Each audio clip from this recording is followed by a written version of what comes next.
darkmyths.org and Neapolis Media Group proudly present to you the Lone Gunman Podcast, featuring your host, Rob Clark, where research comes to shine and myths come to die. Stay tuned. Be right there.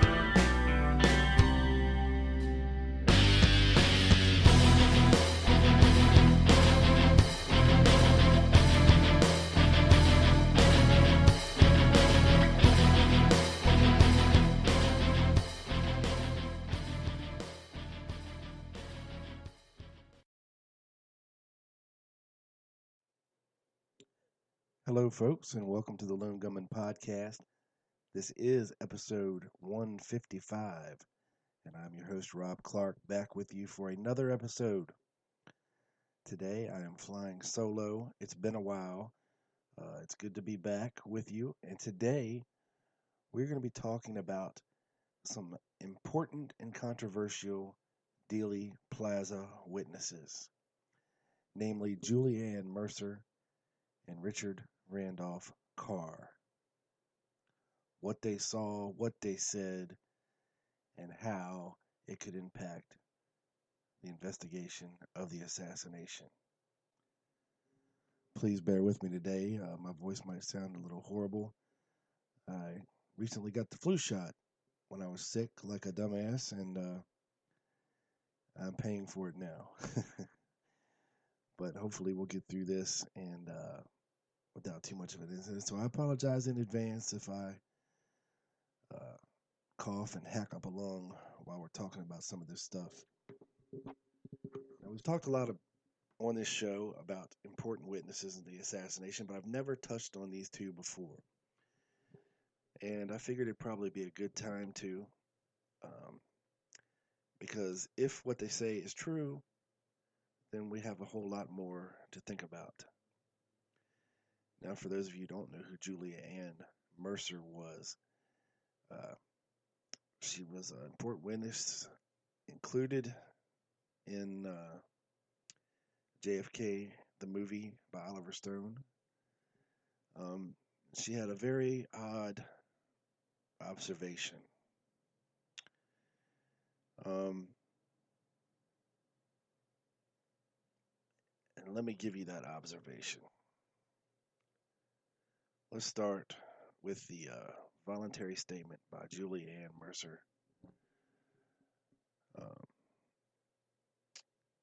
And this was given to the Sheriff's Department on the 22nd of November,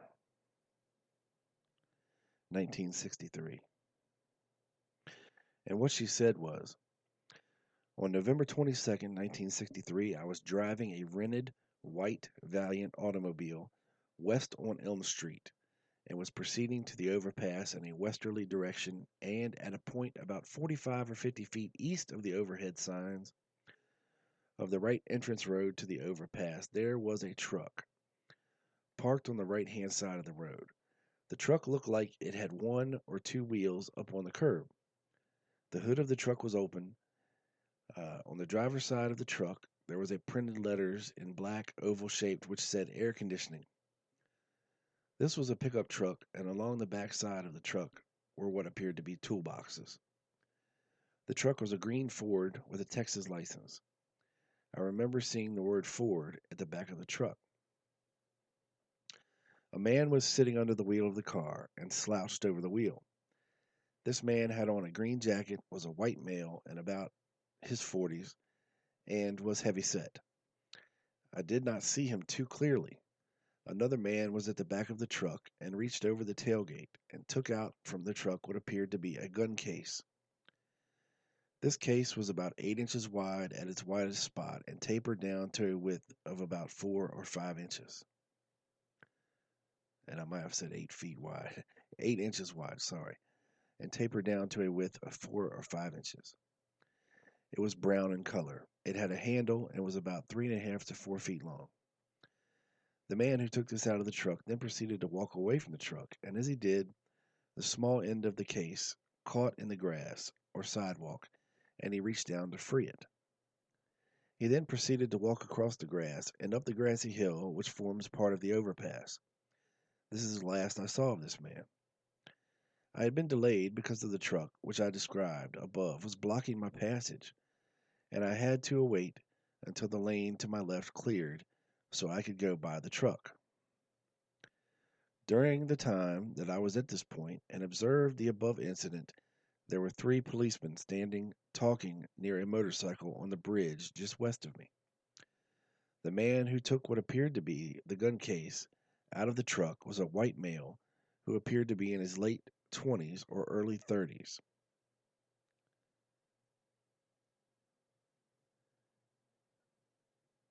Sorry, I have to go to the second page here. All right. Come on. And he was wearing a gray jacket, brown pants, and a plaid shirt, as best I can remember. I remember he had on some kind of a hat that looked like a wool stocking hat with a tassel in the middle of it. I believe that I can identify this man if I see him again. The man who remained in the truck had light brown hair, and I believe I could identify him also if I were to see him again. And that was it. Signed Julia Ann Mercer. She was age 23 at the time and lived in Dallas. Now, a couple of things from this statement. She reported earlier in the statement that she didn't get a good look at the driver, but at the end of the statement, she says, the man who remained in the truck had light brown hair, and I believe I could identify him if I were to see him again. So, which one is it? Now, a common thread in things seen um, is what Lee Bowers stated that he saw was a man with a hat behind the picket fence area. So,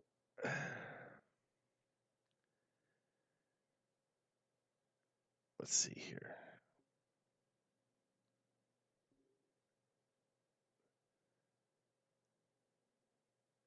No time was given by Miss Mercer, but in a letter to the committee staff dated July 15th, 1977, former New Orleans DA Jim Garrison stated that he had interviewed Julia Mercer and transcribed corrections made by her to the purported notarized sheriff's statement.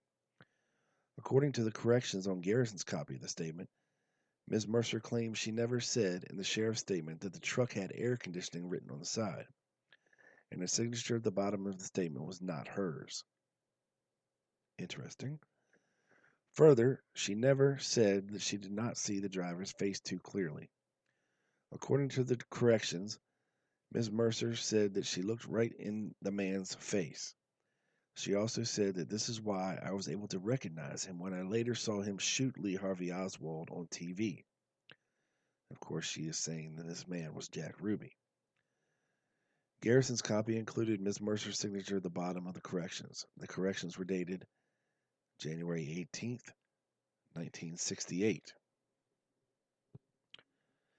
In an FBI report dated the day after she gave her sheriff's testimony, November 23rd, 1963, Ms. Mercer was again quoted as giving the account of the truck parked near the knoll and of the 2 men she had described in the sheriff's report, including the same information of their physical descriptions and the gun case. That report also stated that Ms. Mercer said the truck had the words air conditioning printed on the side. The time given for the FBI report is 10:50 a.m. on November 22nd, 1963. So this is her saying what time she believed that she had saw this truck and these men. The copy of that FBI report provided to the committee by Jim Garrison also included corrections dated January 15, 1968, and the signature Julia Ann Mercer. In the corrections, Miss Mercer was quoted by Garrison as saying that she did not tell the FBI that there was no writing on the truck. Her corrections contain this statement. Furthermore, even before Jack Ruby shot Oswald, when the FBI agents showed me pictures, I selected Jack Ruby's picture as one of those which appeared to be the driver. When one of the agents turned the picture over, I saw Jack Ruby written on the back. On that statement, in the margin, in the same handwriting as Julia Ann Mercer's signature, it said that it was on November 23rd, 1963, when she selected that photograph of Jack Ruby. In another FBI report dated November 28th, 1963, Ms. Mercer is said to have been shown a group of photographs in an FBI interview on November 27th, 1963. According to that report, Jack Ruby's photograph was among those viewed by Miss Mercer. The report states that Ms. Mercer could not identify any of these photographs as being the picture of the man she had reported seeing at the driver's wheel of the truck. Regarding the picture of Jack Ruby, Miss Mercer is quoted in the report as saying that the driver had a round face similar to Ruby's, but that she could not identify Ruby as that person. The report also states that Miss Mercer was shown a photograph of Lee Harvey Oswald, and that she said the second man she had seen at the truck with the gun case was the same general build, size, and age as Oswald's, but she could not identify Oswald 100% as that man. Now, in the corrections taken by Garrison with a Julia Ann Mercer signature dated January 15, 1968, Ms. Mercer is quoted as repeating that she had selected 4 photographs of the driver of the truck and that one of the photographs was a picture of Jack Ruby.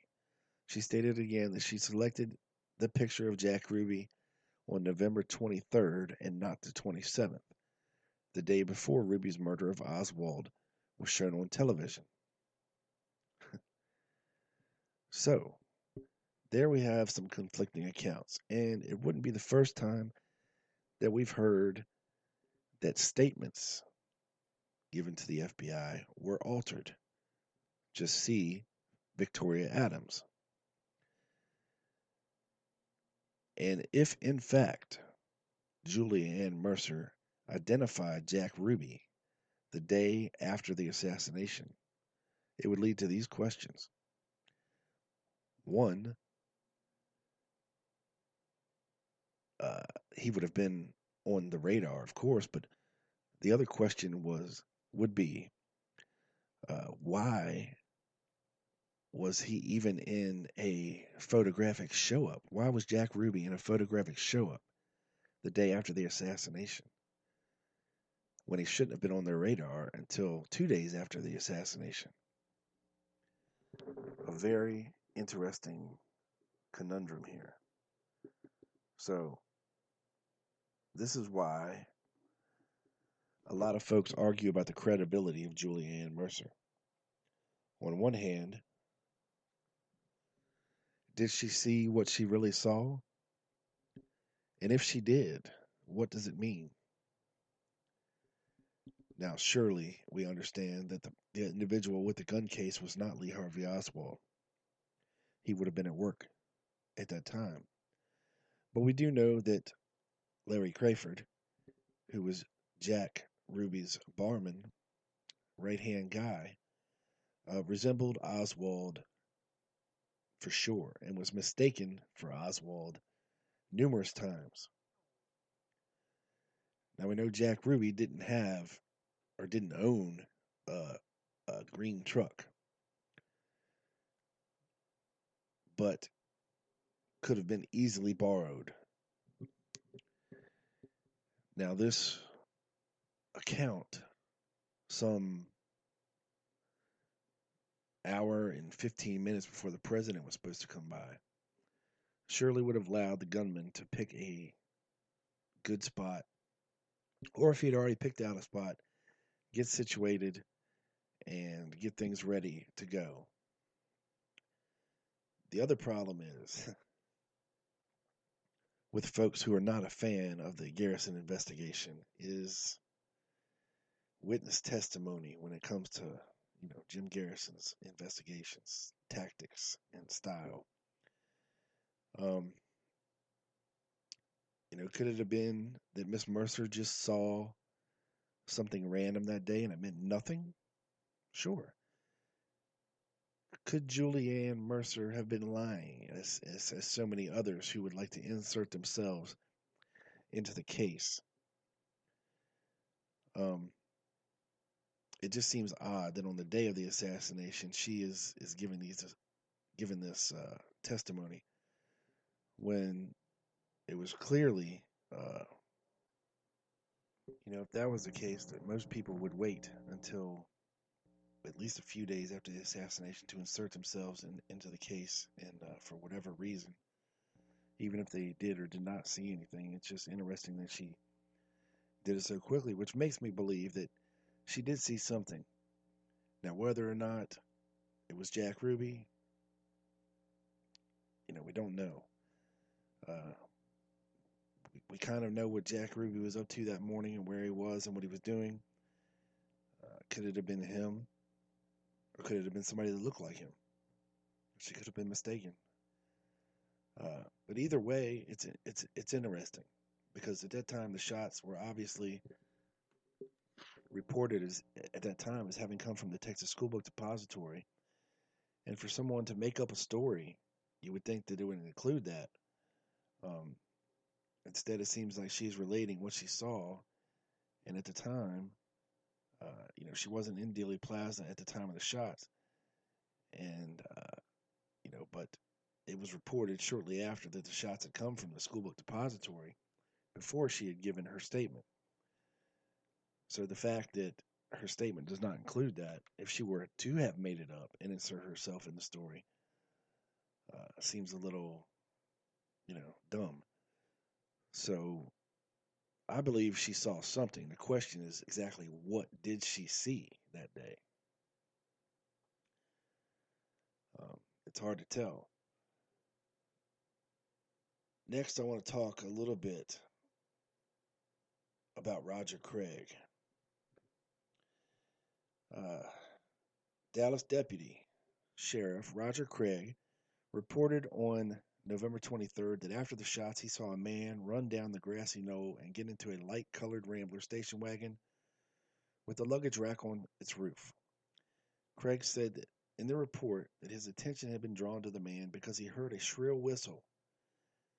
The station wagon pulled up to the curb, and Craig described the driver as a dark-complected white male. There was no description of the man Craig reportedly saw down the hill. Craig said he tried to stop the car and talk with the two men, but was unable to reach it because of heavy traffic. Craig said he immediately reported it to Secret Service agents in the area. Later that afternoon, Craig was told to come to City Hall. He said that when he arrived at City Hall, he identified the subject that they had in custody as the same person he saw running down the hill and entering the Rambler station wagon. Now, when Craig testified before the Warren Commission, he repeated his account about the running man. Craig said that the man was in line with the southwest corner of the depository building, and he started to run down toward Elm where it curves under the overpass. Craig said the station wagon was driving real slow on Elm Street, and that the driver was leaning to his right, looking up the hill at the running man. During his testimony, Craig described the man running down the hill as a white male in his 20s, 5'8" to 5'9", with medium brown sandy hair. He was wearing medium blue trousers and a light tan shirt. Craig described the driver of the car as a very dark-complected man with real short, dark hair. Craig thought at first he was a Negro. He was wearing a thin-looking white jacket like a windbreaker. Craig said he did not get too good of a look at the driver. Craig said also that the car looked white and appeared to have a Texas license plate. Roger Craig reportedly committed suicide on May 15, 1975. Another person that reported seeing a Nash Rambler station wagon, in Dealey Plaza immediately after the shots. In an FBI interview on November 23rd, Marvin Robinson said that he was traveling west on Elm Street toward Houston after the assassination, and just as he crossed the intersection of Elm and Houston and was in front of the depository, a light-colored Nash wagon appeared before him. He said the station wagon stopped, and he saw a white male come down the grassy hill of the building and street and enter the station wagon. The car then headed toward the Oak Cliff section of Dallas.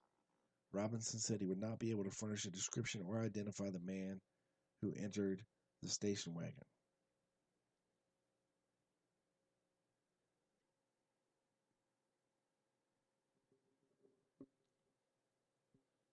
Robinson did not testify before the Warren Commission, and he has not been located by the HSCA, or was never located by the HSCA. The committee also attempted to pin down information about cars which were parked in the area of the depository at the time of the presidential motorcade. Earl Brown was a Dallas Police Department patrolman at the time of the assassination who was assigned to stay on the railroad overpass. Brown stated that he and Officer Lomax had been ordered after the assassination to return to the area of the depository and list the license number of all cars parked in the vicinity. Brown was not asked during his testimony whether any further investigation resulted from the list of the license number or what had happened to the list. Brown was interviewed by the committee on October 26, 1978, and at that time he recalled the assignment to get the license plate numbers about an hour after the assassination. He said that about 4 to 5 officers were involved, and he believed he turned the list into Sergeant Howard, who was his supervisor. He gave no further details concerning the list or the cars parked near the depository. During the interview with the committee, Brown also added that soon after the motorcade passed, after the last shot was heard, Brown saw a man run down the stairs on the west side of the depository and then turn north away from the front of the building. Brown estimated this occurred approximately 15 minutes after the shots. He said he was not able to follow the path taken by the man because of an obstructed view. Brown described the man to the committee as young, medium-sized, fair complexion, and not having dark hair. He said the man was dressed in light blue work pants and a shirt, which was similar. He did not see anything in the man's hands. Interesting, we have all these accounts of people fleeing the scene. But this is also commonplace. I mean, you have a lot of people in a concentrated area where shots just rang out. Some people are going to stand around and try to figure out what happened. Some people are going to hit the deck. And some people are going to run. And run and run and run. So, just because someone's running away from the scene doesn't mean that they were the assassin, of course. I'm just relating these to you so we can try to, figure out what happened. So, I'd like to turn next to a fellow named Richard Randolph Carr. Now, Mr. Carr was a steel worker at the time, and he was employed on a construction project at SMU in Dallas. In his statement to the FBI, dated February 3rd, 1964, relates this. Excuse me. On the morning of 11/22/63, I had taken my wife and child to Parkland Hospital, Dallas, arriving there at approximately 11:30 a.m. I left my wife and child at the hospital and proceeded to the downtown area of Dallas to attempt to locate employment, being temporarily without employment at that time. Shortly after noon on 11/22/63, I went to the site of the new courthouse being constructed at the corner of Houston and Commerce Street. I was attempting to locate the foreman in charge of the steel construction on this building. I made an inquiry of one of the workers at the site and was told he was on the 9th floor. And I started walking up the steel stairway of the building, which stairway was on the west side of the building next to Houston Street. As I reached a point at approximately the 6th floor of the building framework, I looked toward the Texas School Book Depository.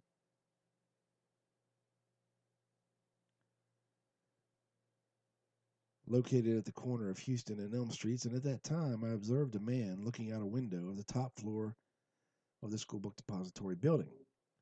This man, a heavy-set individual who was wearing a hat, a tan sport coat, and horn-rimmed glasses, was not in the end window next to Houston Street. Excuse me. Was not in the window next to Houston Street. Excuse me. I continued on up the stairway, and a minute or so later, I heard a noise which I took to be the backfire of an automobile or a firecracker. There was a slight pause after the first report, and then two reports in quick succession. From where I was standing on the framework of the new courthouse building, I looked toward the triple underpass, just west of Houston and Elm Streets. It seemed to me that the noise that I had heard came from this direction.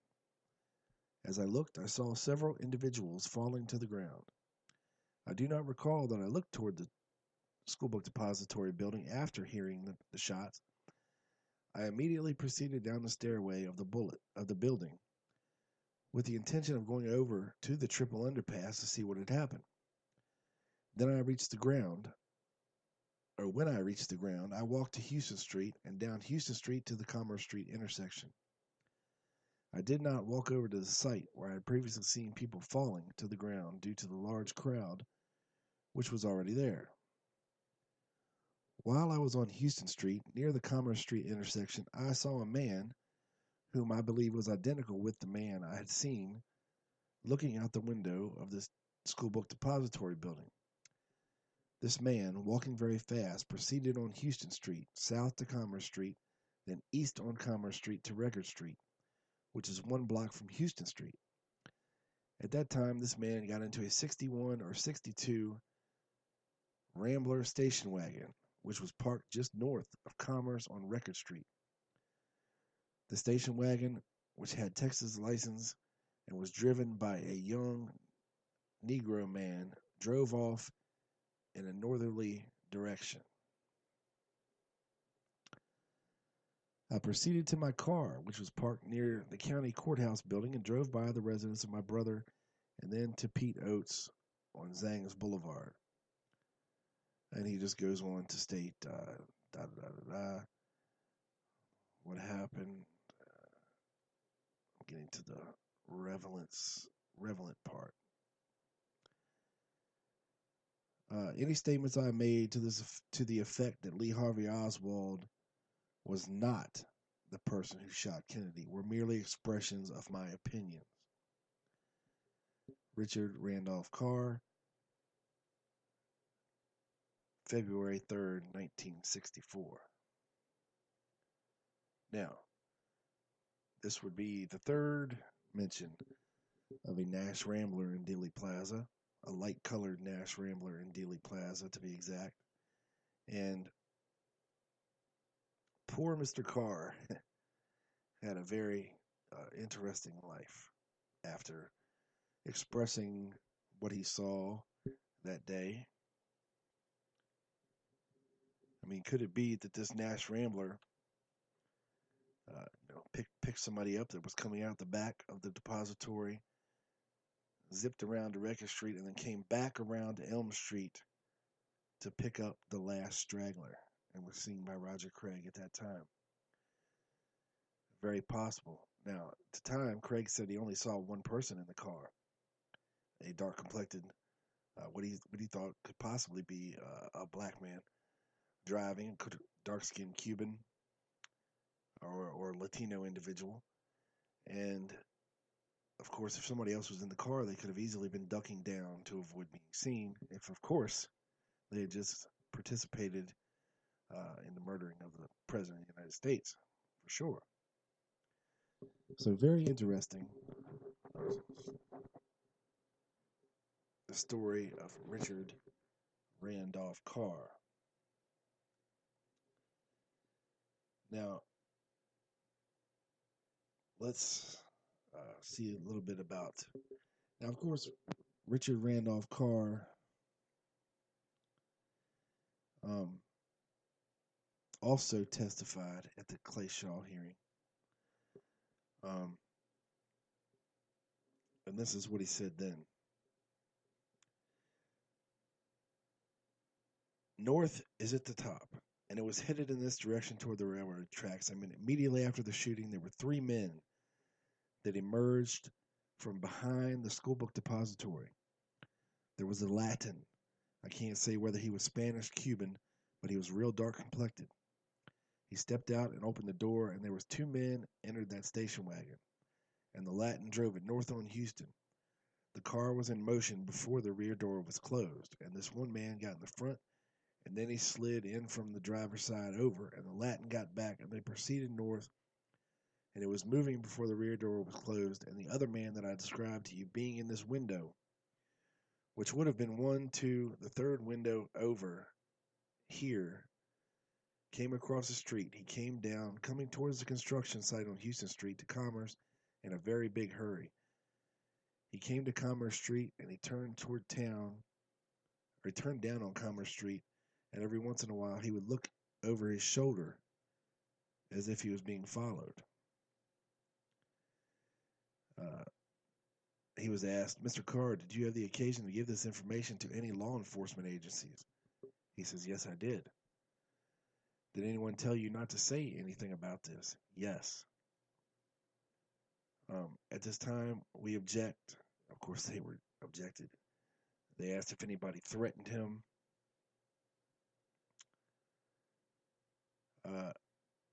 Mr. Carr, did you talk to any FBI agents about this incident? Yes, I did. Did they tell you to forget about it? Were you threatened in any way? As a result of the conversations with the FBI, what did you do, Mr. Carr? I done as I was instructed. I shut my mouth. Were you called to testify before the Warren Commission? No, sir. Now, another person who alleges that he was told by FBI agents that if he didn't see Lee Harvey Oswald, then it doesn't matter really what he says.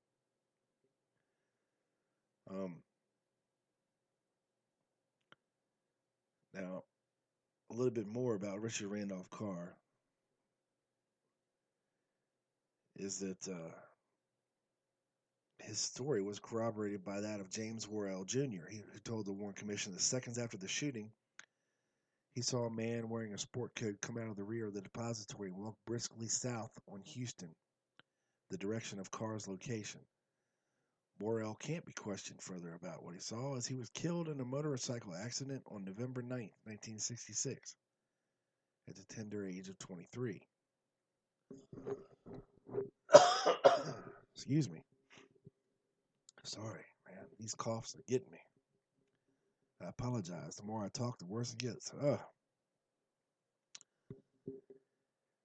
Carr, however, told researchers about his treatment at the hands of authorities. In a taped interview, Carr said, "The FBI came to my house. There were two of them, and they said they heard I witnessed the assassination, and I said that I did. They told me, if you didn't see Lee Harvey Oswald up in the schoolbook depository with a rifle, then you didn't see anything. I said, well, the man I saw on television that they tell me is Lee Harvey Oswald was not in the window of the schoolbook depository. That's not the man." And one of the agents said, "I better keep my mouth shut. He did not ask me what I saw. He told me what I saw." Now, not long after his encounter with the FBI, Carr's home was raided by more than a dozen Dallas policemen and detectives armed with a search warrant, claiming that they were looking for stolen articles. They ransacked Carr's home while holding him and his wife at gunpoint. Carr and his wife were taken to jail but later released. The day after the police raid, Carr received an anonymous phone call advising him to get out of Texas. And that's just what he did. Carr finally moved to Montana to avoid harassment.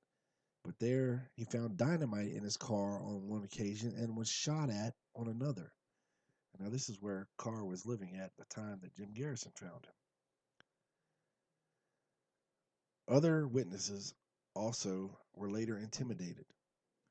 Akila Clemens, who saw two men at the scene of the tippet sling, said a man with a gun came to her home and told her to keep quiet. Ed Hoffman, who saw two men with a rifle behind the picket fence on the grassy knoll, was warned by an FBI agent not to tell what he saw, or you might get killed.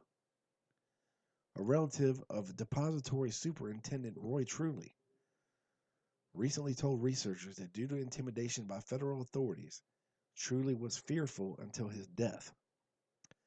Truly's wife Mildred still refuses to discuss the assassination, even with family members. Sandy Speaker, the supervisor of Warren Commission star witness Howard Brennan, would not discuss the assassination until recently, after getting a phone call from his friend and coworker A.J. Milliken. Speaker said that he got a call from Milliken early in 1964 and that he was almost in tears and told him never to talk about the assassination. Milliken said that he had just received an anonymous phone call threatening not only his life, but the lives of his wife and her sister. He said the caller told him to warn Speaker to keep his mouth shut. Excuse me. That call really shook me up because Milliken was a former boxing champ. He was a scrapper, a fighter, but he was obviously scared to death, and I still don't understand how they got my name, because I was never interviewed by the FBI, the Secret Service, the police, or anyone. They must be pretty powerful to have found out about me. Interesting. Very interesting.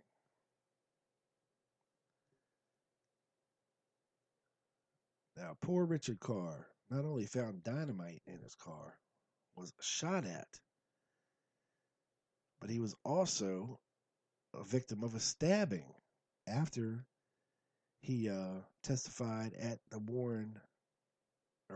at the Shaw trial. While in Atlanta, he was, excuse me, when Carr testified in New Orleans, many important details were added to the sketchy FBI statement. He managed to miraculously survive 2 murder attempts, one by gun and one by knife. When stabbed in Atlanta, he managed to kill one of his 2 assailants, a remarkable feat. Mr. Carr died in West Virginia on August 4th, 1996, and was never located by the HSCA, although they did make notes of his contributions to the case through documents supplied by Garrison. The description of the team on the 6th floor, one was a stocky Cuban or Spanish man, the other a taller man with distinctive, thick-framed glasses.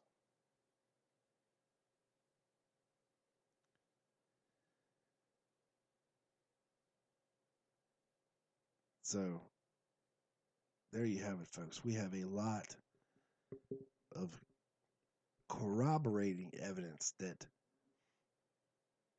what these folks saw that day was not Lee Harvey Oswald in the window of the schoolbook depository firing a man like Carcano, when in fact it points to many other people being involved.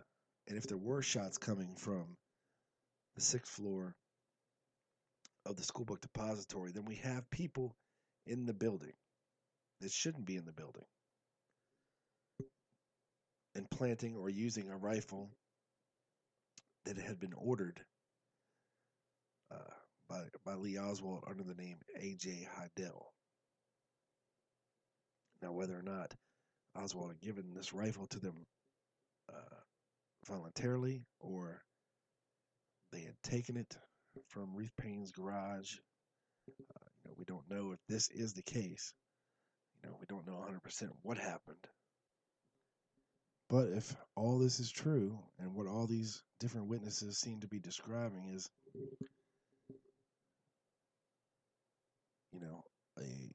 other folks in the depository making their escape and getaway in a Nash Rambler, the hit team is scrambling, the driver is picking these folks up and getting them out.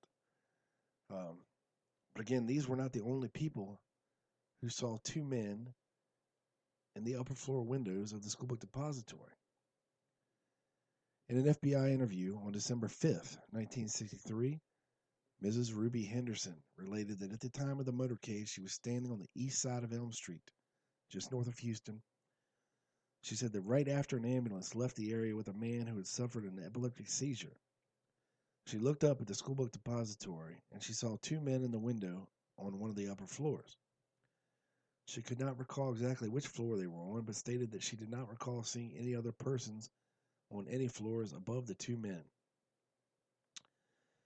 Mrs. Henderson described one man as being dark-complected, possibly Mexican or Negro.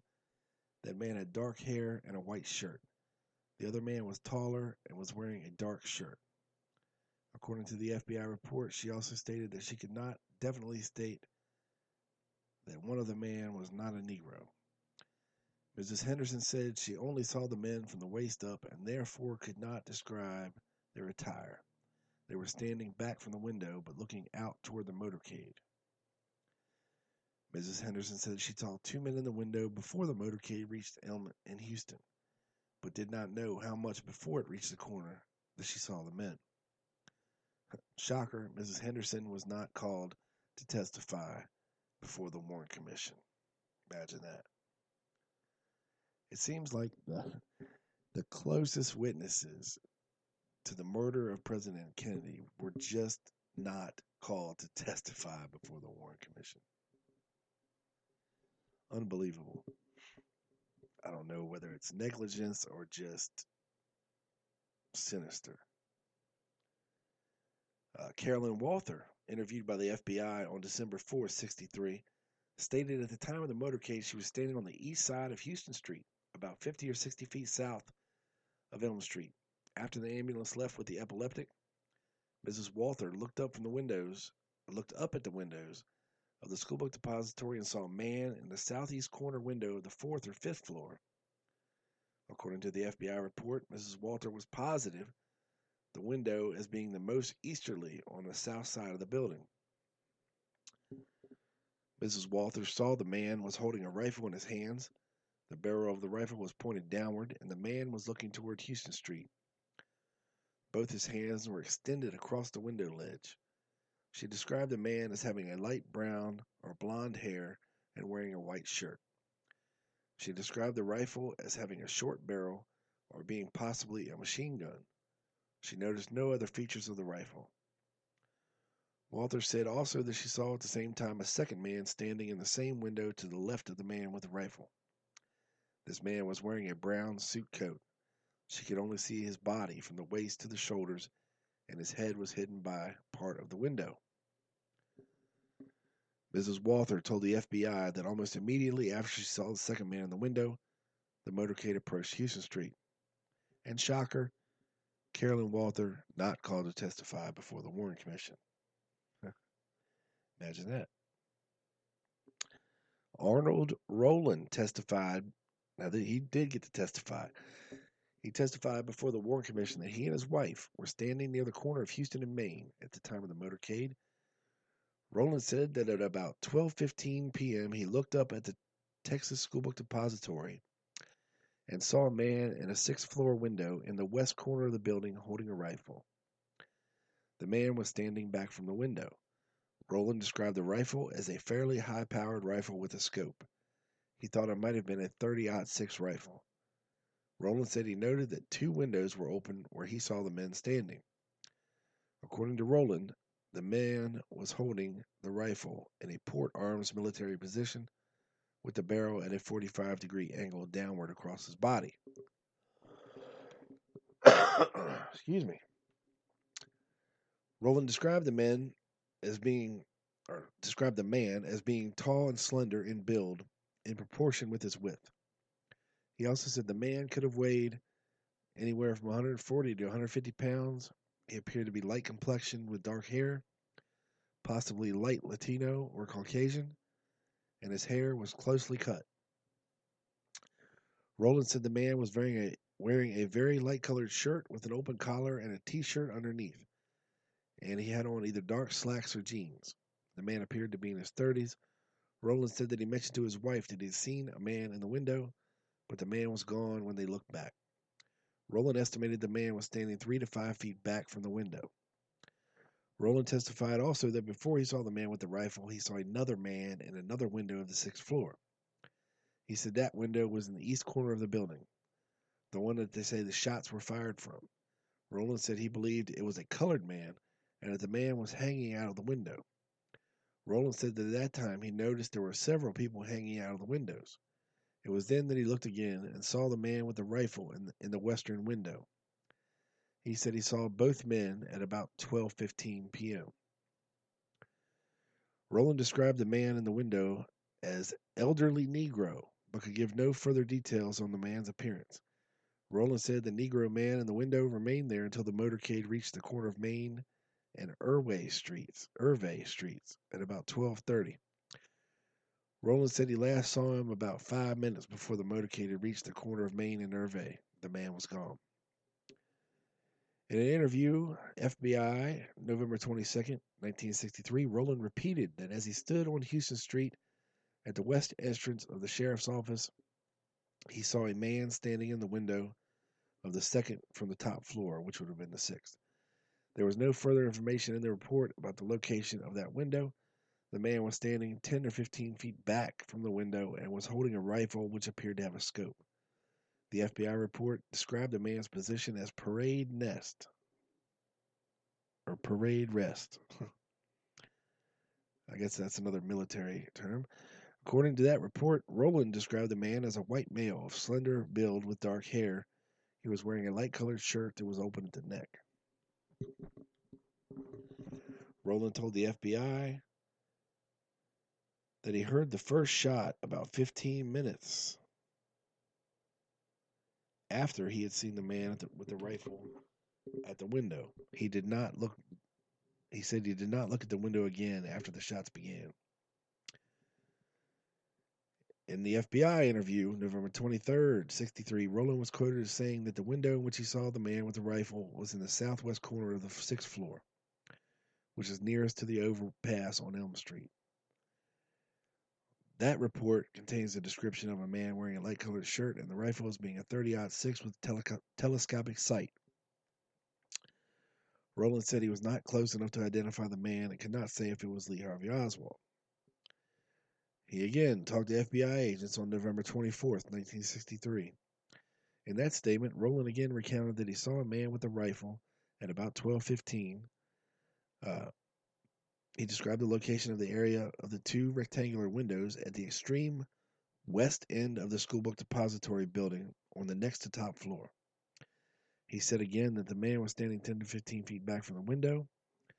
The description he gave at this time was consistent with earlier reports, slender in proportion to height, wearing a white or light-colored shirt, which was either collarless or open at the neck.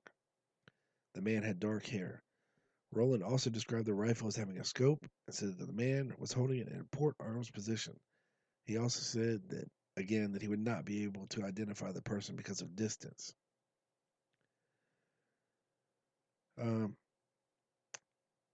Deputy Sheriff Roger Craig stated that soon after the assassination, Rowland gave him a description of two men in the sixth floor windows of the depository before the assassination. Craig testified after the shots he began talking to witnesses in the area. I talked to a young couple, and the boy said he saw two men on the sixth floor of the depository. One of them had a rifle with a telescopic sight, but he thought they were Secret Service agents on guard and didn't report it. This was about 15 minutes before the motorcade arrived. Rowland also gave a report to the Sheriff's Department on November 22nd, 63. Man, he was getting around. In this one, he said at about 12:15, he saw a man with a rifle in a window on the second floor from the top of the depository, 15 feet back from the window, holding a rifle. He called it high-powered because it had a scope on it. He described the man as white, wearing a light-collared shirt, which is open at the neck, and he said the man appeared to be of slender build with dark hair. There is no mention in the report that Rowland described a second man on the sixth floor in the sheriff's report. So, there you have it with not Arnold Rowland. But a lot of these other witnesses who claim to have seen two people on the sixth floor of the schoolbook depository. I can't remember if I just said suppository. So what does it all mean?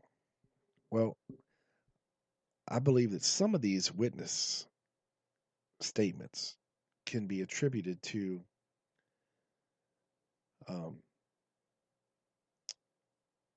the three African American schoolbook depository workers who were on the fifth floor at the time of the shots. Uh, Harold Norman and his two compadres. But they were on the fifth floor, allegedly.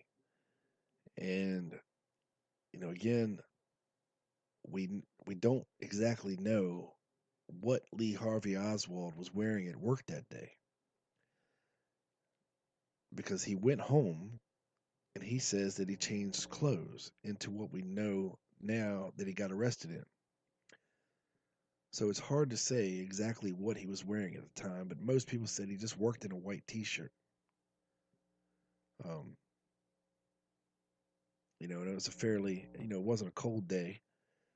Um, the depository really didn't have any heat or air conditioning. A lot of the windows were open for a reason. Um, so it's hard to say exactly what he was wearing or what he wore to work that day.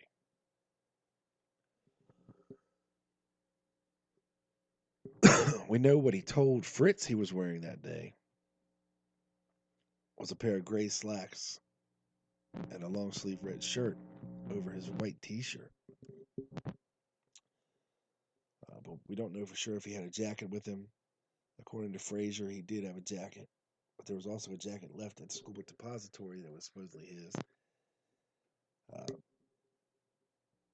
But he wasn't wearing one, at least according to Earlene Roberts, his landlady, when he came in the door and went to his room, changed clothes, and was putting a jacket on as he went back out the door. So, but what we do know is Lee Harvey Oswald was as white can be, not Negro, not dark complected, not Latino, not heavy set, and did not wear glasses or hats. So, the only people that stated that they were on the sixth floor was Bonnie Ray Williams, who sat up there and said that he ate his chicken sandwich, smoked a cigarette, drank a Dr. Pepper, and that's what was found up there. You'd think if there was somebody else on the floor as late as 12:15 that Bonnie Ray Williams would have seen him before he supposedly descended to the fifth floor to watch the parade with his buddies Harold Norman and what is it? Charles Givens. But alas, it's one of those things that's hard to pin down. Who in the heck? I mean, while everybody's attention was focused to the front of the Texas Schoolbook Depository building because of the parade, because of the motorcade, because of the president coming by, it would not have been very hard for 10 minutes before the parade comes by for a couple of guys to sneak in the back door and make their way upstairs to the sixth floor to get in position. It would not have been that hard at all. So, all in all, it's hard to say, but you just can't discount the testimony of all these people about seeing two people on a certain floor. Now, I understand that when you're looking at this building, it's hard to say which floor is which. A lot of people get the fourth, fifth, sixth floor, seventh floor confused when they're looking at the building and they're relating what they saw. It can be very confusing because you can't take them at their word. If they say, okay, I saw somebody on the fifth floor of the building on the western windows, I mean, really, which floor are they talking about? It's very hard, perceptually. A lot of people, when they look at a building, they don't sit there and count the floors. You understand what I'm saying? They just look up and see, oh, okay. Well, if the ground floor is 1, then that one's going to be 2, 3, 4, 5. You're not going to do that. You're gonna guesstimate, or you're gonna sit there and look at the building and try to remember exactly where you saw this and then count up. But again, you're not going to be 100% correct all the time. that's what makes it difficult to pinpoint all this stuff down. But I believe that there is enough here from all these various witnesses that you just can't discount it offhand. And of course, we got Howard Brennan, Amos Ewins, and various other people who say what they saw and heard what they heard. And none of it jives, none of it matches up. People see different things, but I don't think anybody's just outright lying about it. People get mistaken about details. We know this, during a traumatic event, what you actually see. It depends on, your makeup, what kind of life events that you've been through. If you've been to war, then you know what gunshots sound like. You might not be too freaked out about it. If you're, a housewife, a suburban housewife, and you start hearing gunshots, you might freak out. And, a lot of people, and it's been proven through experiments, that people's memories are just not that accurate when it comes to relaying facts about what they just saw. So how much can we rely on this stuff? The best memories are those before or right before the traumatic event goes down. As you're standing around, as you're waiting, you're looking up. You see, okay, there's two people up there. Oh, looks like he has a gun. Okay, well, might be Secret Service agents. Who knows? That's going to be your best memories is before the traumatic event goes down. Because after that or during that, it's just not going to be as reliable. So, food for thought. Who was in the Nash Rambler? Who was escaping from the schoolbook depository? And who did Roger Craig see running down the hill? Who did Richard Randolph Carr see getting in that Nash Rambler and getting on down the road that could have possibly curled around and come back and picked up one of the stragglers who didn't make it to the car in time the first time? Food for thought, people. Very, very interesting stuff to think about for sure. Anyway, hopefully, coming up on the show, I believe my buddy will be returning to join the show very, very soon. Also, many, many other guests lined up and ready, just waiting for them. This one's in the can, beamed up to the satellite down directly to your ears, people. This is your boy. Peace.